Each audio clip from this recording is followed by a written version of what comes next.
What happened at Willow Creek Station on September 15, 1882, was never supposed to happen.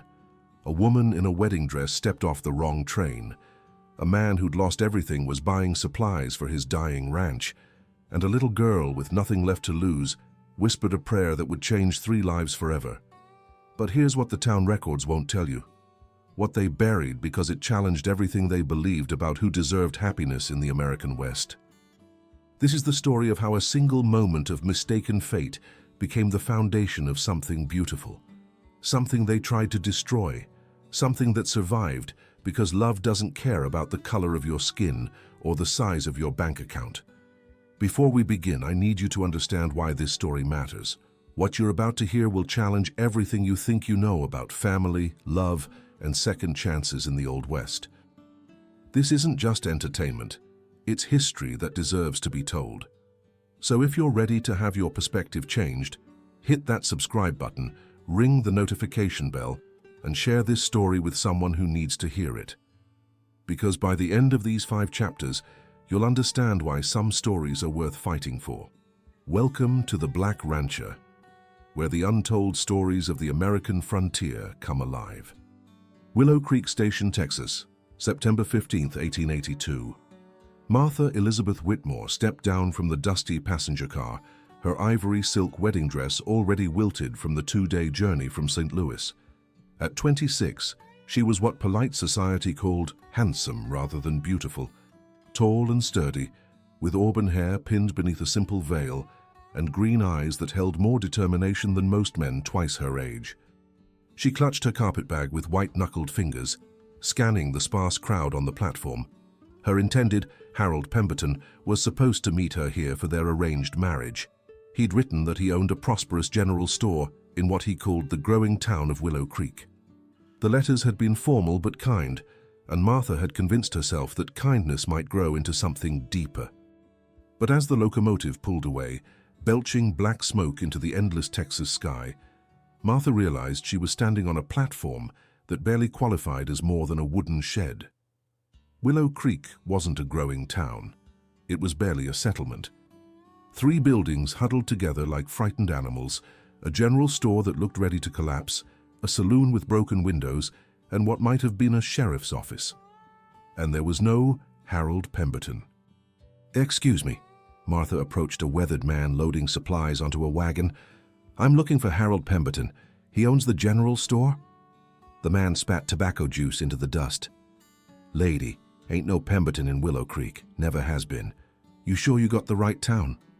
Martha's heart sank as she pulled out Harold's letters. She'd been so focused on getting away from her life in St. Louis, away from her stepmother's constant criticism and the humiliation of being called the spinster daughter, that she hadn't noticed the small print on Harold's letterhead. "Willow Creek Station," she whispered to herself, then looked up at the faded sign. This wasn't Willow Creek, Texas. This was Willow Creek Station, a supply stop in the middle of nowhere, 50 miles from anywhere that mattered. She'd gotten off at the wrong place, the wrong train, the wrong life. That's when she heard a little girl, maybe 8 years old, sitting alone on a pile of grain sacks near the station house. The child was thin as a rail, with tangled blonde curls and a dress that had seen better years. Her feet were bare, and she was clutching a small cloth doll with one arm missing. "Are you lost too, sweetheart?"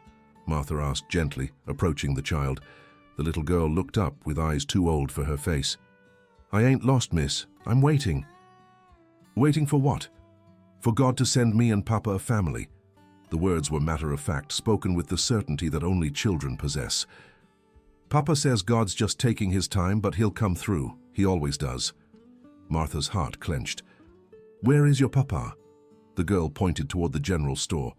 "He's buying supplies. We got a ranch about 10 miles south, but—" She trailed off, her small face crumpling slightly. "Things been hard since Mama died last winter. Papa tries real hard, but he needs help. We both do." Before Martha could respond, she heard the jingle of spurs and turned to see a man emerging from the general store. He was tall and powerfully built, with shoulders that spoke of years of hard labor. His skin was the deep brown of polished leather, and his face held the kind of quiet strength that came from facing life's challenges head-on.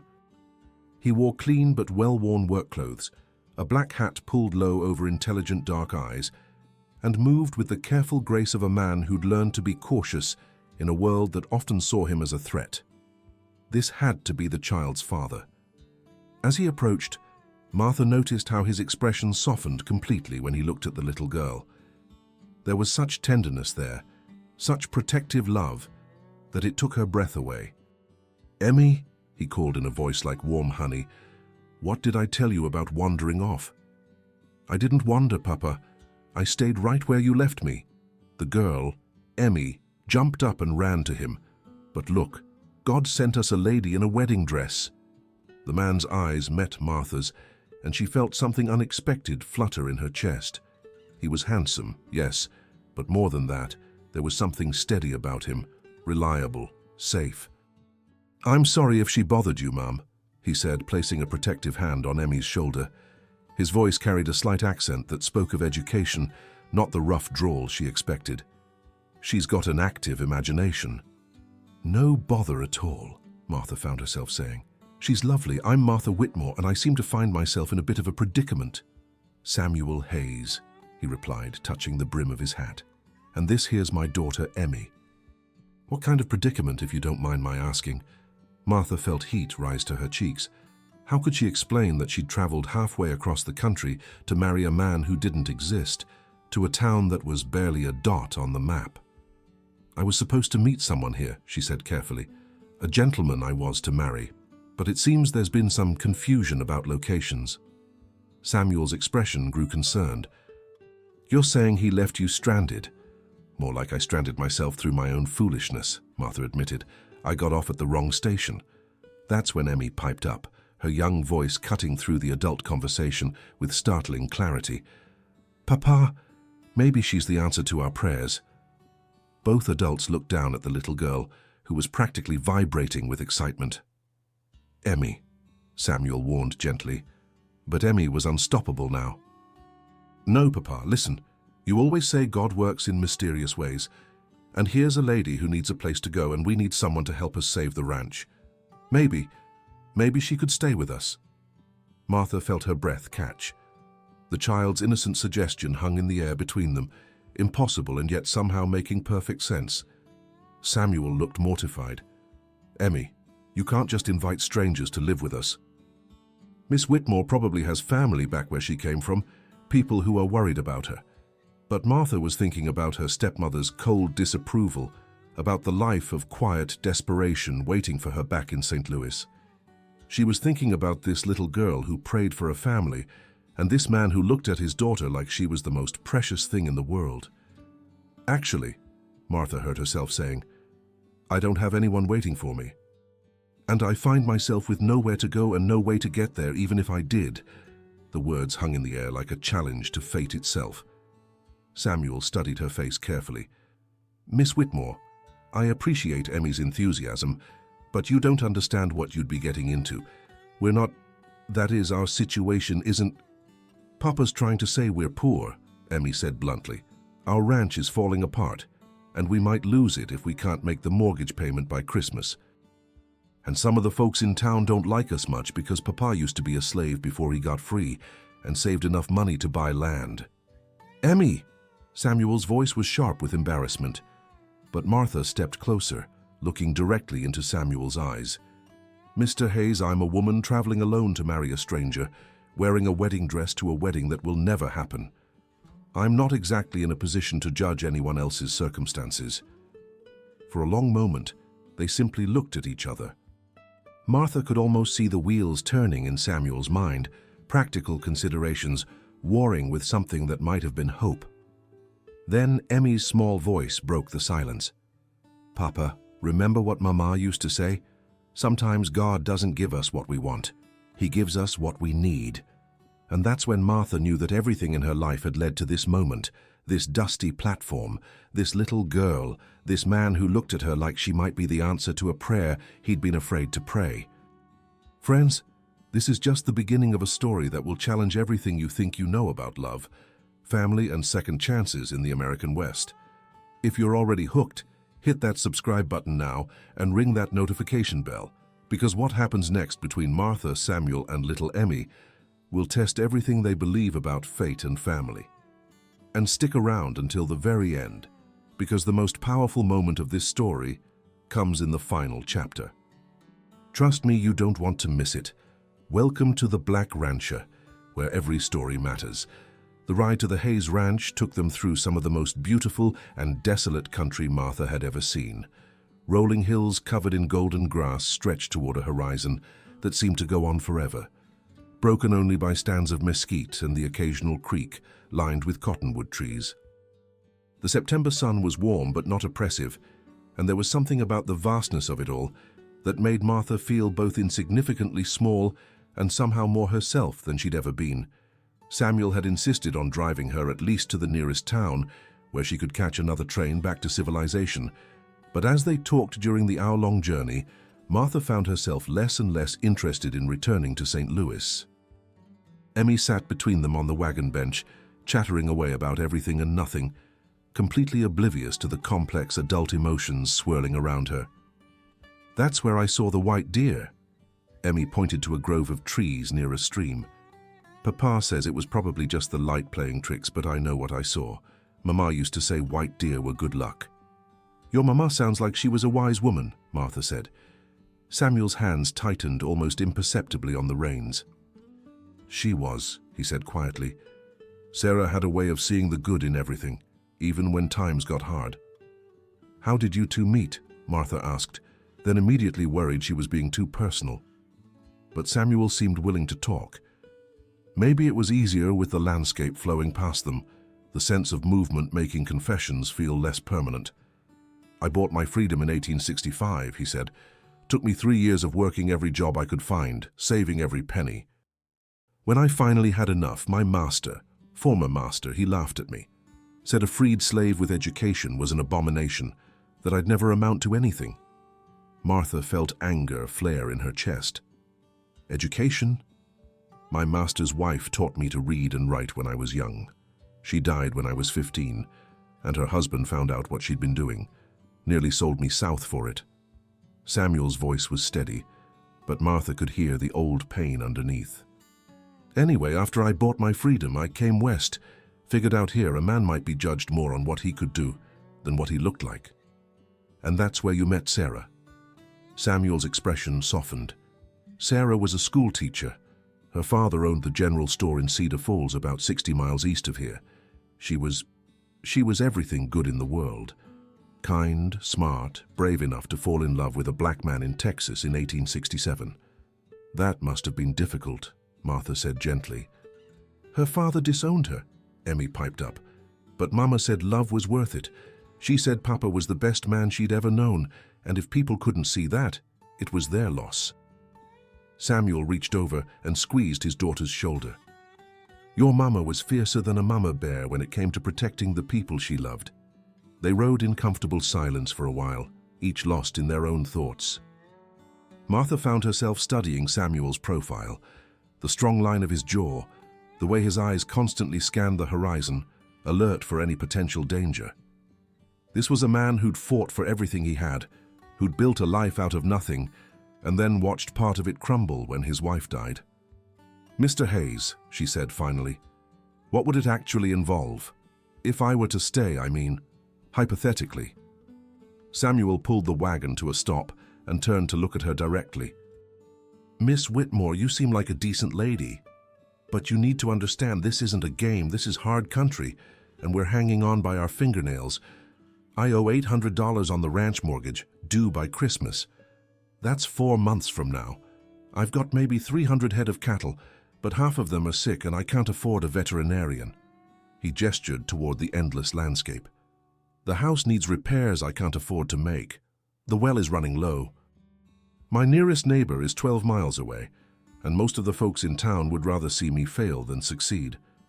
"Why?" Martha asked, though she suspected she knew the answer. "Because a black man owning prime grazing land is still too much for some people to stomach," Samuel said simply. "They're waiting for me to fail so they can buy the land cheap at auction." Emmy, who had been listening with the solemn attention children sometimes bring to adult conversations, suddenly spoke up. But if Miss Martha stayed, she could help us figure it out. Mama always said 2 heads were better than 1. Emmy, sweetheart, Miss Martha has her own life to live, Samuel said gently. But what if I don't want my own life? Martha surprised herself by saying, what if the life I was living wasn't really living at all? Samuel studied her face carefully. What do you mean? Martha took a deep breath. This was harder than she'd expected, laying her soul bare to virtual strangers. But something about the vastness of the sky and the honesty in Samuel's dark eyes made her want to tell the truth. My father died when I was 16, she began. He left me a small inheritance, but my stepmother controlled it until I turned 25. For the past 10 years, I've been her unpaid housekeeper and companion, listening to her tell me every day that I was too tall, too plain, too opinionated for any decent man to want. Her voice gained strength as she continued. When I inherited my money last year, I thought marrying Harold Pemberton was my escape, a chance at a real life. But maybe I was just trading one cage for another. And you think staying here would be different? Samuel asked. Martha looked around at the endless sky, the rolling hills, the complete absence of society's expectations and limitations. I think here I might have a chance to find out who I really am, what I'm actually capable of. Emmy clapped her hands together. See, Papa, God did answer our prayers. He just sent her on the wrong train first to test our faith. Despite everything, Samuel chuckled. Emmy, you have an answer for everything, don't you? Mama used to say that too, Emmy grinned. Samuel grew serious again. Miss Whitmore, Martha, even if this crazy idea made sense, there's the matter of propriety. A single woman living on a ranch with a single man and his daughter. People would talk. Martha felt her heart sink, but then Emmy spoke up again with the clarity that only children possess. So why don't you get married? Both adults stared at the little girl. Emmy! Samuel's voice was shocked, but Emmy was warming to her theme. Think about it, Papa. Miss Martha needs a place to belong, and we need help saving the ranch. You always said Mama told you to find happiness again someday, and Miss Martha is wearing a wedding dress. Maybe this is how it's supposed to happen. Martha felt her cheeks burning. Emmy, sweetie, marriage is more complicated than that. People need to know each other, to care about each other. But you do care, Emmy said matter-of-factly. I can tell. And Papa, you've been smiling more in the past 2 hours than you have in months. Samuel looked mortified. Emmy, you can't just arrange people's lives like you're playing with dolls. But Martha found herself considering the little girl's words. She thought about the gentle way Samuel spoke to his daughter, the pride in his voice when he talked about building something from nothing, the way he'd automatically offered to help her, even when he had problems of his own. What if, she heard herself saying, we approached this as a practical arrangement, a partnership. I have some money from my inheritance, not a fortune, but enough to help with the mortgage. And I'm stronger than I look. I can work. Samuel stared at her. You're seriously considering this? I'm seriously considering it, Martha confirmed, but not as some romantic fantasy, as a business partnership. You need help saving your ranch. I need a purpose and a place to belong. Emmy needs stability. Maybe we could help each other. The silence stretched between them, broken only by the sound of wind through grass and the distant call of a hawk. Finally, Samuel spoke. There's something else you need to know, something that might change your mind. Martha waited. I was born a slave, he said simply. Some people will never see me as anything else. If you stayed, if we entered into any kind of partnership, you'd be tarred with the same brush. You'd face prejudice you've probably never even imagined. Martha met his gaze steadily. Mr. Hayes, I've spent my entire adult life being told I was worth less than nothing because I didn't fit society's idea of what a woman should be. Maybe it's time I stopped letting other people's opinions dictate my choices. Emmy bounced excitedly on the wagon seat. Does this mean you're going to stay? Does this mean we're going to be a family? Martha looked at Samuel, seeing the hope he was trying so hard to hide behind practical concerns. She thought about the empty life waiting for her in St. Louis, about Harold Pemberton, who'd probably never existed anyway. about all the chances she'd never taken because they weren't safe or sensible or proper. "I think," she said carefully, "we should at least see your ranch before we make any final decisions. But Mr. Hayes? Yes? Call me Martha, and I think Emmy might be right about God working in mysterious ways."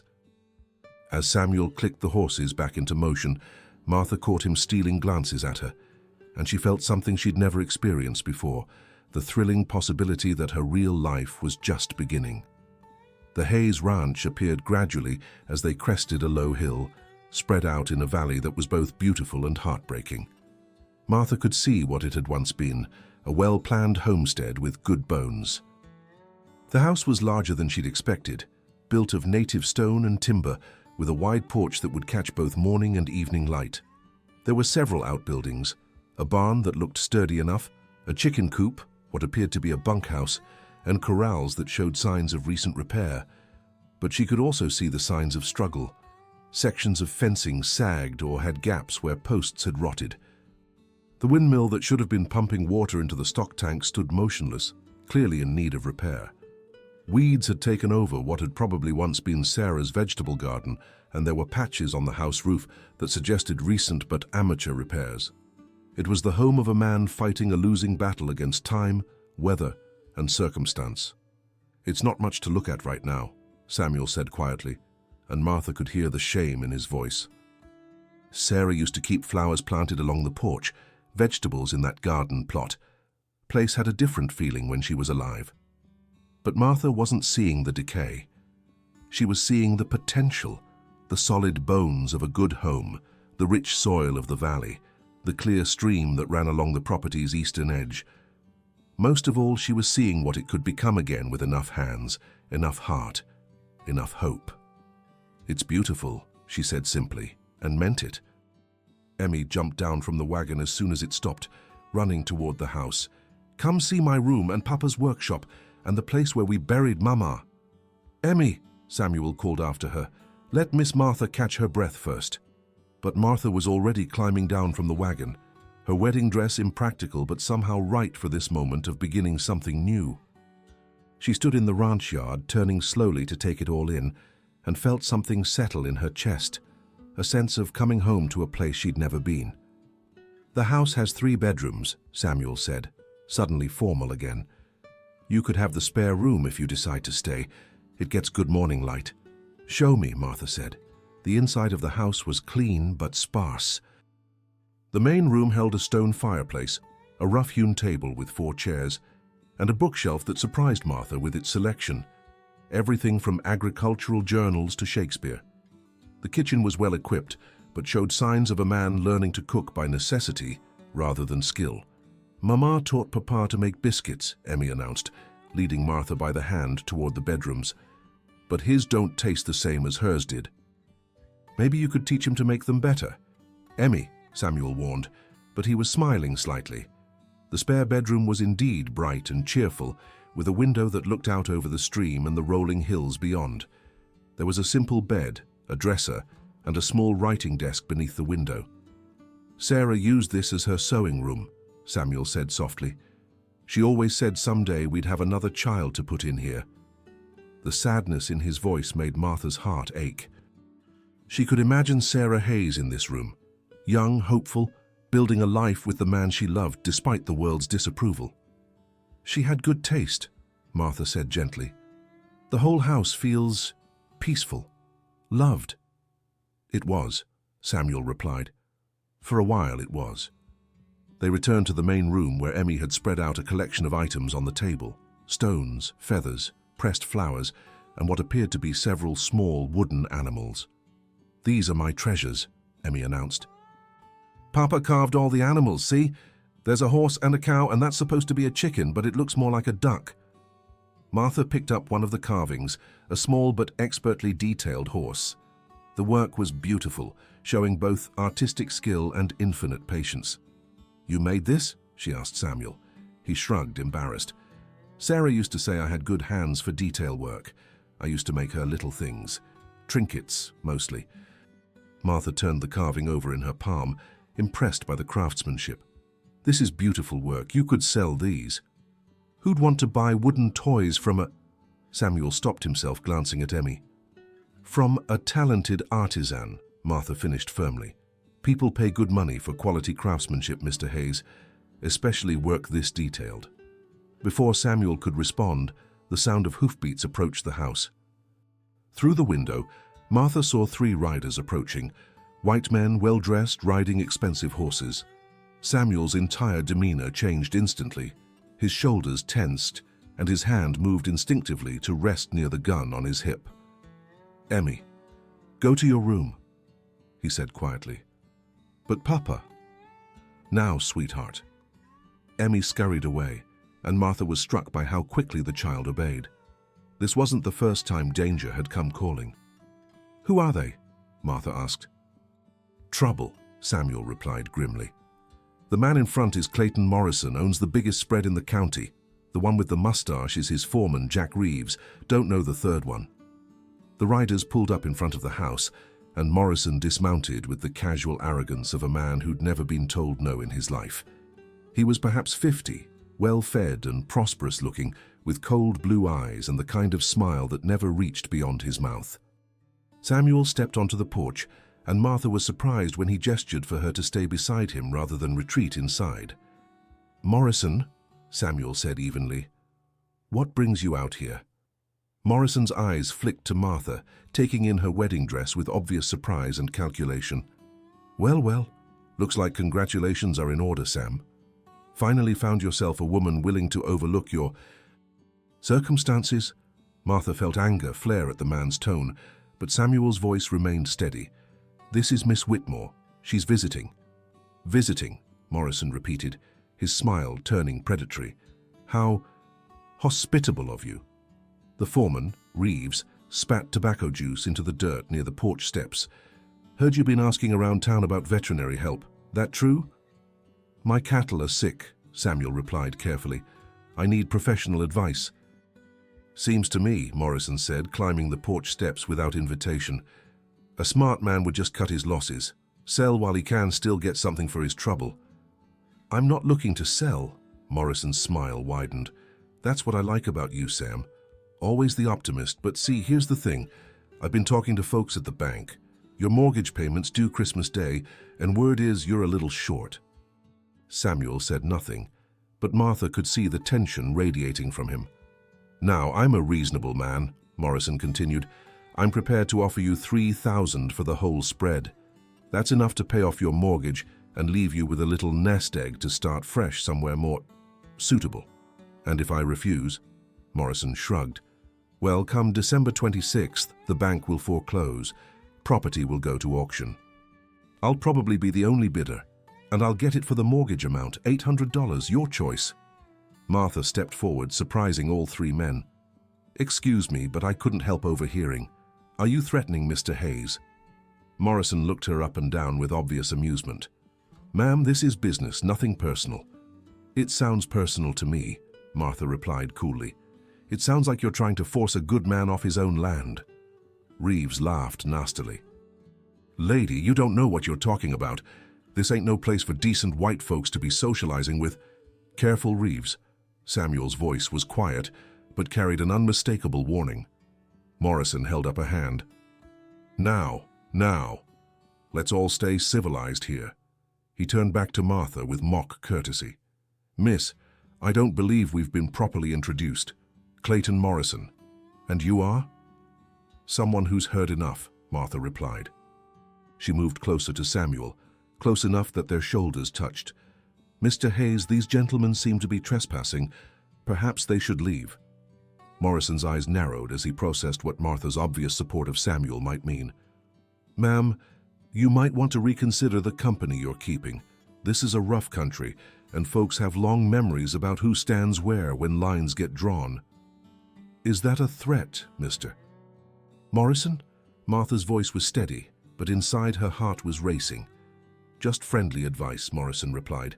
He tipped his hat mockingly. "Sam, you think about my offer. And remember, Christmas is only 4 months away. Clock's ticking." As the 3 men remounted their horses, Morrison called back, "Oh, and Sam, you might want to warn your guest about riding alone around here. Roads can be dangerous for folks who don't know their place. They rode away in a cloud of dust, leaving Martha and Samuel standing on the porch in tense silence. Finally, Samuel spoke. "You shouldn't have done that." "Done what?" "Stood up to them, taken my side. Now they'll see you as a threat too." Martha turned to face him fully. "Good, because I'm a threat to men like that. And if I stay here, if we do this partnership, you need to understand something about me, Samuel Hayes." "What's that?" "I don't back down from bullies. I never have.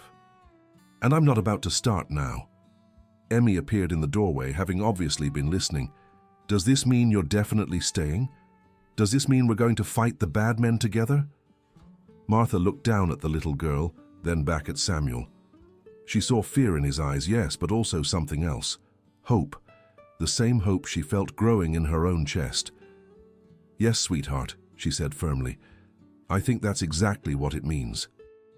Welcome back to The Black Rancher, where we're discovering that sometimes the most powerful partnerships are born from impossible circumstances. Martha's decision to stand with Samuel against Clayton Morrison is about to set events in motion that will test everything they believe about courage, love, and what it means to fight for your dreams. We're only halfway through this incredible story, and trust me, the most dramatic moments are still ahead. Make sure you're subscribed and that notification bell is on, because you won't want to miss how this partnership between the abandoned bride and a determined rancher changes both their lives forever. 3 days after Morrison's visit, Martha found herself sitting across from Samuel at the kitchen table, ledger books spread between them like a battlefield map. The reality of the ranch's financial situation was even worse than Samuel had initially revealed. "So if I understand correctly," Martha said, running her finger down a column of figures, "you owe $800 on the mortgage, but you also owe another $200 to various creditors in town. The feed store, the blacksmith, Doc Patterson for treating the cattle that died last spring," Samuel confirmed grimly. "I kept hoping the herd would recover, that I could sell enough beef to catch up. And now?" Samuel leaned back in his chair, looking older than his 38 years. "Now I've got maybe 60 head healthy enough to sell, and beef prices are down because of the drought up north. Even if I sold every animal I owned, I might clear $600. Martha did the math in her head. "So you'd still be $400 short. At least." Emmy, who had been coloring pictures at the far end of the table, looked up. "But Miss Martha has money, right? She said she could help." Both adults looked uncomfortable. Over the past 3 days, as Martha had settled into the spare bedroom and begun learning the rhythms of ranch life, the topic of her financial contribution had become increasingly delicate. "Emmy, we've talked about this," Samuel said gently. "Miss Martha's money is her own. She's not obligated to spend it on our problems." But Martha had been thinking about this constantly. Her inheritance from her father was substantial, nearly $2,000, more than enough to solve the Hayes family's immediate crisis. The question wasn't whether she could afford to help, but whether she should. "What if," she said carefully, "we made it official?" Samuel frowned. "Official how?" Martha took a deep breath. "What if we got married? A real marriage, legally binding, that would make the ranch as much mine as yours. That would give me the right to invest my inheritance in our future." The silence that followed was deafening. Emmy's crayons stopped moving across her paper. "Martha," Samuel said finally, "you can't be serious." "Why not? We've already established that we work well together. Emmy likes me, I adore her, and we both want to save this ranch. A marriage would solve the propriety issues, give us legal protections, and pool our resources." "But marriage is—" Samuel struggled for words. "It's supposed to be about love, about two people who can't imagine living without each other." Martha felt heat rise in her cheeks, but she pressed on. "Maybe that's a luxury we can't afford right now. But Samuel, I've seen how you are with Emmy. I've watched you work from dawn to dusk trying to save this place. I've seen your integrity, your kindness, your strength. Those are better foundations for a marriage than romantic fantasy." Samuel stared at her. "You're talking about a business arrangement. I'm talking about a partnership between two people who respect each other and want the same things," Martha corrected. Is that so terrible? Emmy suddenly spoke up, her young voice cutting through the adult tension. Mama told me once that love grows where it's planted, right? Maybe you two just need to plant it and see what happens. Both adults looked at the 8-year-old, who had returned to her coloring as if she hadn't just delivered profound wisdom. Emmy, Samuel said softly, it's not that simple. Why not? Emmy looked up again. You like Miss Martha. She likes you. You both want to save the ranch and take care of me. Seems simple to me. Martha reached across the table and placed her hand over Samuel's. She felt him tense at the contact, but he didn't pull away. Samuel, I'm not asking you to love me. I'm asking you to let me choose my own life for once. This place, this ranch, you and Emmy, this feels more like home than anywhere I've ever been. If that's not a good enough reason to try, then I don't know what is. Samuel looked down at their joined hands, her pale fingers against his darker skin, the contrast that would cause such scandal in town. Martha, you don't understand what you'd be signing up for. Being married to me wouldn't just make you my wife, it would make you a target. Morrison and men like him won't just go after me anymore. They'll come for you too. Let them come, Martha said with quiet fierceness. I'd rather face them as your partner than spend the rest of my life wondering what might have been if I'd had the courage to try. Emmy clapped her hands together. So you're going to get married? For real? Can I wear my best dress? Can we have cake? Emmy, slow down, Samuel said, but Martha could see something shifting in his expression. Hope warring with fear, possibility fighting with practical concerns. There's one more thing, Martha said quietly. If we do this, if we make this commitment to each other, I need to know it means something to you. Not love necessarily, but respect, partnership, the promise that we'll face whatever comes together. Samuel was quiet for a long moment, studying her face. Finally, he spoke. My daddy used to tell me that a man's word was all he truly owned. That once you gave it, you honored it no matter what the cost. He paused, his thumb tracing across her knuckles. If I marry you, Martha Whitmore, it won't be just for convenience or money. It'll be because I believe we can build something real together, something worth fighting for. Martha felt her heart skip. Is that a yes? That's a yes, Samuel said, and for the first time since she'd known him, his smile was completely unguarded. God help us both, that's a yes.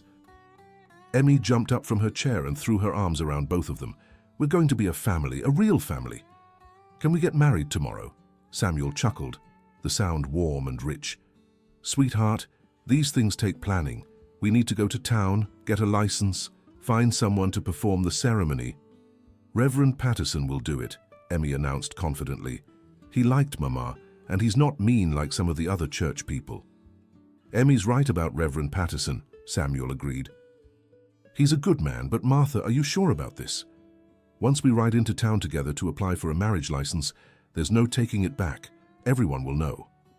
Martha stood up, smoothing down her wedding dress, the same dress she'd worn to marry a man who didn't exist, now about to commit her life to a man who was more real than anyone she'd ever known. Samuel Hayes, she said formally. I came to Texas to start a new life.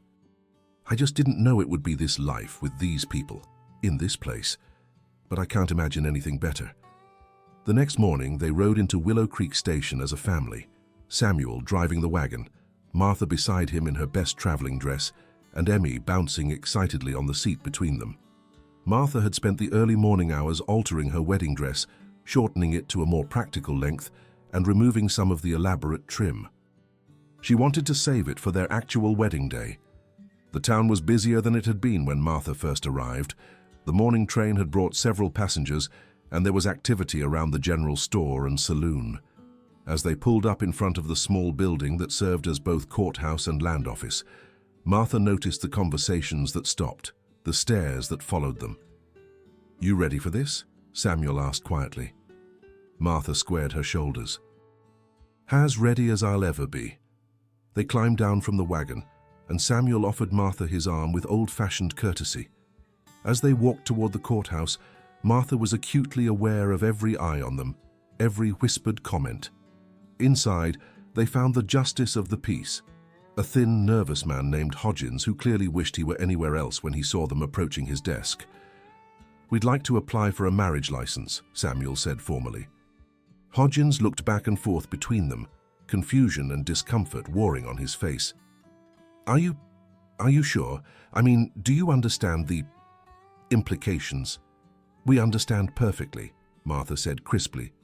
"Is there a legal impediment to our marriage?" "Well, no, but then we'd like to apply for the license, please." Hodgins reluctantly pulled out the necessary forms, his hands shaking slightly as he dipped his pen in ink. "Names?" "Samuel Joshua Hayes and Martha Elizabeth Whitmore," Martha replied. As Hodgins filled out the paperwork, asking the routine questions about age and previous marriages, Martha became aware of voices outside growing louder. Through the window, she could see a crowd beginning to gather around their wagon. "Papa," Emmy whispered, tugging on Samuel's coat, "there are a lot of people outside." Samuel looked through the window, and his expression grew grim. "Finish the paperwork, Hodgins." "Maybe we should wait," Hodgins began. "Finish it," Samuel's voice carried quiet authority. "Now." The justice of the peace hurriedly completed the forms, stamping them with official seals. "The license is valid for 30 days. You'll need a witness and someone authorized to perform the ceremony." "Reverend Patterson is expecting us," Martha said, taking the papers and tucking them safely into her reticule. As they prepared to leave, the door burst open and Clayton Morrison strode in, flanked by Jack Reeves and two other men Martha didn't recognize. "Well, well," Morrison said, his voice carrying clearly. "Heard there was some excitement in town today. Sam, you always did have a talent for stirring up trouble." Samuel positioned himself between Morrison and his family. "We're not looking for trouble, Morrison, just conducting legal business." "Legal," Morrison repeated, his smile cold. "Interesting word choice. See, some folks might question whether it's really legal for a man like you to marry a decent white woman." The tension in the room was suddenly thick enough to cut. Hodgins had gone pale and was clearly wishing he could disappear under his desk. "The law is clear, Mr. Morrison," Martha said, stepping up beside Samuel. "Our marriage license is perfectly legal." Morrison's gaze fixed on her with predatory intensity. "Ma'am, you're making a mistake that's going to affect more than just you. This town has a certain way of doing things, a natural order. When folks upset that order, well, sometimes they find life gets mighty uncomfortable." "Are you threatening us?" Samuel's voice was deadly quiet. "Just stating facts," Morrison replied. "For instance, it's a fact that a lot of businesses in town depend on my goodwill for their livelihood. My ranch employs a lot of men. My cattle deal brings money into this community. Folks tend to remember where their bread is buttered." The implication was clear. Cross Morrison and find yourself cut off from employment, credit, supplies. It was economic warfare, and they all knew it. Martha felt anger surge through her hot and clean.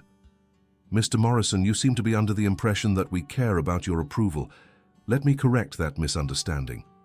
She moved closer to Samuel, taking his arm in a gesture that was both intimate and defiant. "My husband and I," she emphasized the word deliberately, "will conduct our lives as we see fit. If that bothers you or anyone else, I suggest you look inward and ask yourselves why two people finding happiness together threatens you so much."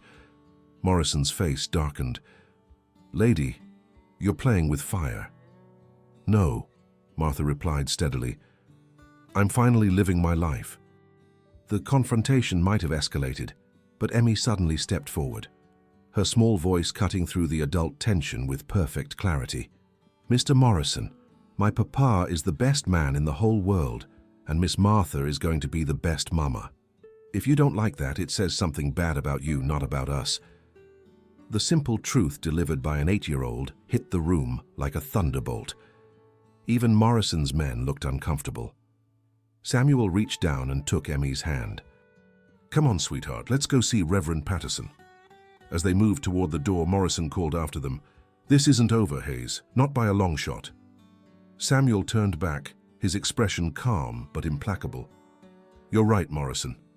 It's not over. It's just beginning." They walked out into the crowd of curious onlookers, heads held high, moving toward their future with determined steps. 2 weeks later, October 1st, 1882, the wedding took place at sunset on the Hayes Ranch, in the meadow beside the stream where Sarah Hayes was buried. It wasn't what anyone would call a grand affair. Reverend Patterson officiated. His wife served as witness along with Doc Peterson, the only other person in town willing to openly support the union, and Emmy scattered wildflowers she'd picked that morning. Martha wore her altered wedding dress, the ivory silk catching the golden light of the setting sun. Samuel had put on his best suit, a simple black outfit he'd worn to Sarah's funeral, now pressed into service for a much happier occasion. Emmy wore her best dress, a blue calico that had belonged to her mother, taken in to fit her small frame. "Dearly beloved," Reverend Patterson began, his voice carrying across the meadow, "we are gathered here in the sight of God to witness the union of Samuel Joshua Hayes and Martha Elizabeth Whitmore in holy matrimony." As the familiar words washed over them, Martha found herself studying Samuel's face. In the 2 weeks since their confrontation with Morrison, they had worked together to prepare not just for the wedding, but for the battle they knew was coming. Martha had insisted on using her inheritance to pay off the mortgage immediately, refusing to wait until after the ceremony. "It's our ranch now," she had said when Samuel protested. "Partners protect their investments." The legal papers had been filed, the debts paid, and for the first time in years, Samuel Hayes owned his land free and clear. But they both knew Morrison wouldn't give up easily. "Samuel," Reverend Patterson continued, "do you take Martha to be your lawfully wedded wife, to have and to hold in sickness and in health, for richer or poorer, for better or worse, as long as you both shall live?" Samuel looked directly into Martha's eyes, his voice steady and sure. "I do." "Martha, do you take Samuel to be your lawfully wedded husband, to have and to hold in sickness and in health, for richer or poorer, for better or worse, as long as you both shall live?" Martha felt the weight of the moment, the enormity of the step she was taking. 3 weeks ago, she had been a spinster living in her stepmother's shadow. Now she was about to become a wife, a mother, a rancher, a partner in building something beautiful and lasting. "I do," she said clearly. "By the power vested in me by the territory of Texas, I now pronounce you husband and wife. Samuel, you may kiss your bride." The kiss was gentle, tentative, the kiss of two people still learning each other, still building trust and affection. But it was real, and it was theirs. And when they broke apart, Martha saw tears in Samuel's eyes. "We did it," he whispered, so quietly only she could hear. "We did it," she agreed. Emmy, who had been bouncing on her toes throughout the ceremony, finally couldn't contain herself any longer. She launched herself at both of them, wrapping her arms around their waists. "Now we're a real family," she announced to the world. "Papa, God finally answered us." The small wedding party moved back to the house for a simple dinner that Mrs. Patterson had helped prepare. As they sat around the kitchen table that had become so familiar to Martha, sharing food and laughter, she felt a sense of completion she'd never experienced before. This was what home felt like. But their happiness was interrupted by the sound of approaching horses.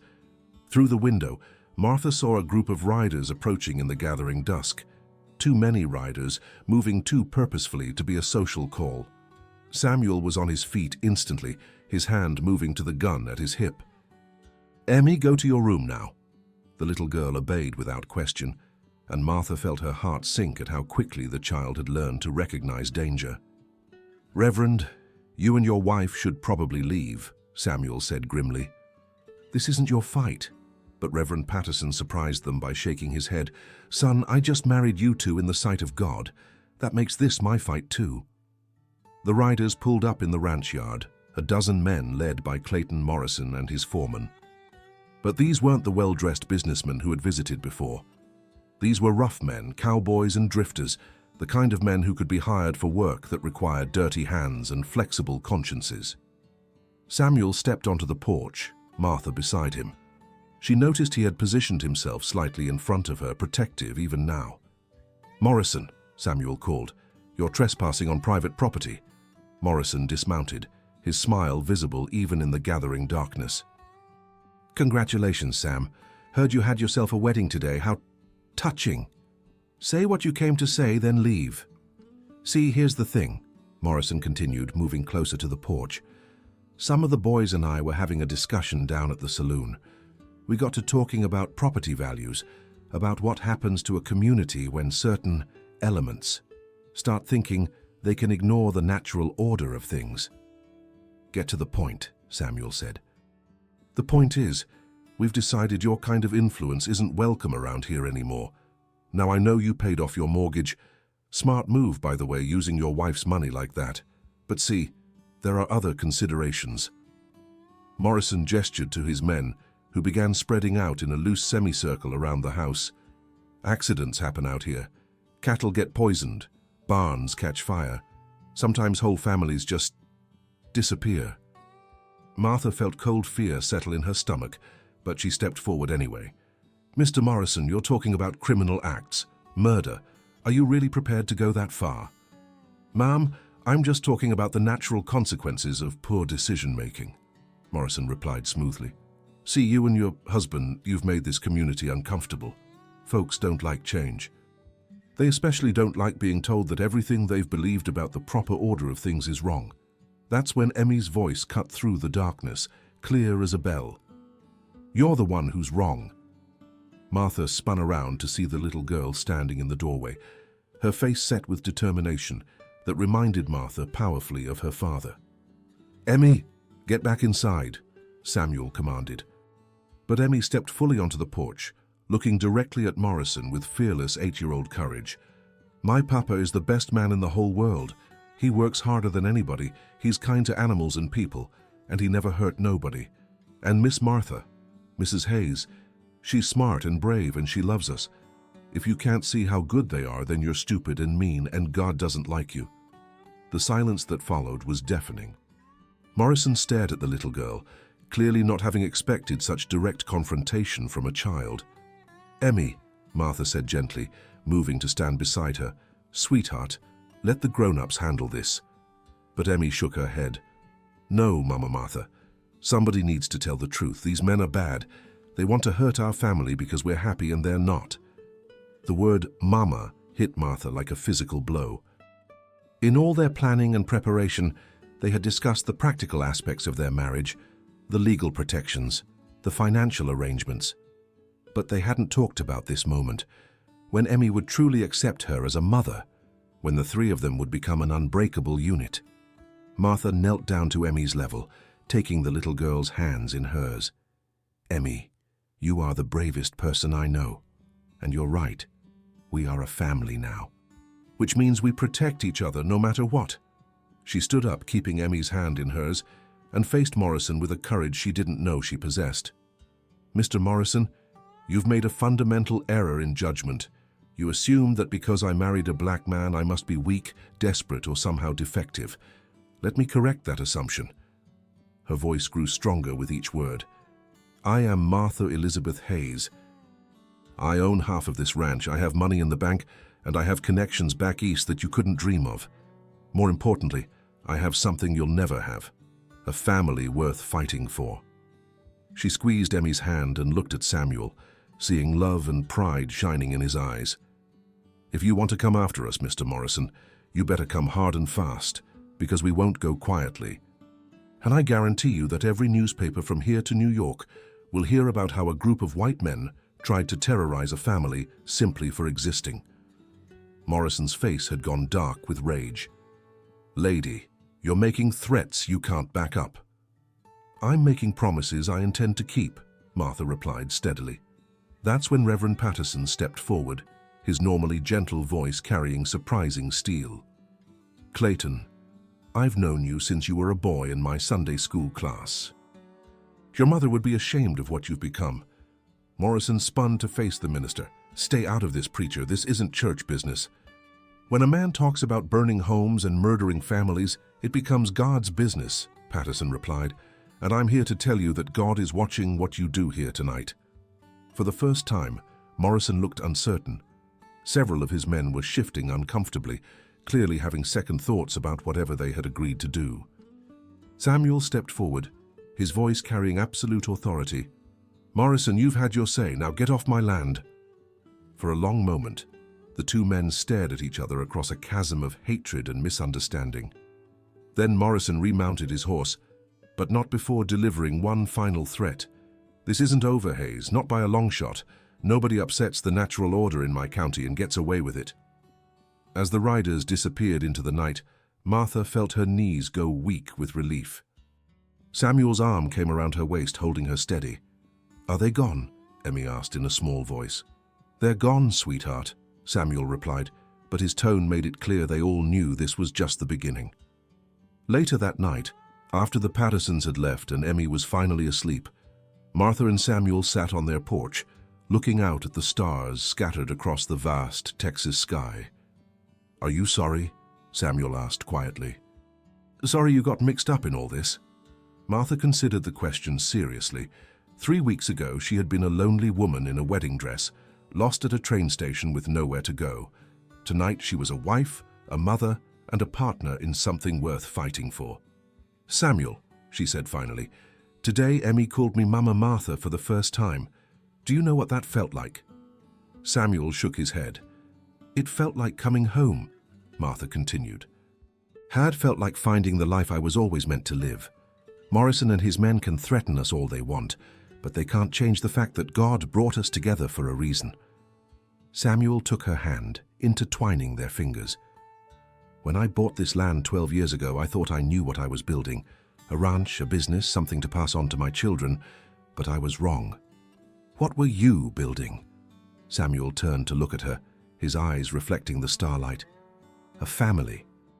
I just didn't know it would look like this." From inside the house, they heard Emmy talking in her sleep, her young voice clear and content. "Thank you, God, for answering our prayers. Thank you for sending us Mama Martha." Martha felt tears on her cheeks. "She's right, you know. God did answer your prayers. He just sent the answer on the wrong train." Samuel laughed softly, the sound warm and full of possibility. "Maybe there are no wrong trains. Maybe there are just different paths to the same destination." As they sat together on the porch of their ranch, looking out at land they owned free and clear, with a daughter sleeping peacefully inside, Martha knew that whatever challenges lay ahead, they would face them together, because sometimes the most beautiful families are the ones that choose each other. Friends, what you've just witnessed is more than a story. It's a testament to the power of choosing love over fear, family over prejudice, and hope over despair. Martha, Samuel, and Emmy didn't just find each other by accident.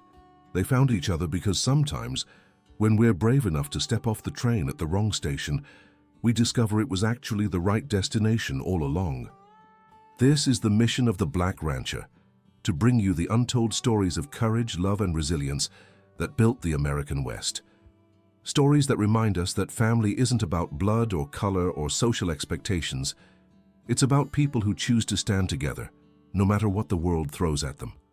If this story moved you, if it made you believe in the power of second chances and chosen family, then please, hit that subscribe button and ring that notification bell. Share this story with someone who needs to hear it, because in a world that often tries to divide us, we need more stories that remind us what we can accomplish when we choose to stand together. Thank you for joining the Hayes family on their journey. Thank you for believing that love stories come in all shapes and colors. And thank you for understanding that sometimes the most powerful act of rebellion is simply choosing to be happy. Until next time, this is the Black Rancher, reminding you that every story matters, every voice deserves to be heard, and every family, no matter how it comes together, is worth celebrating.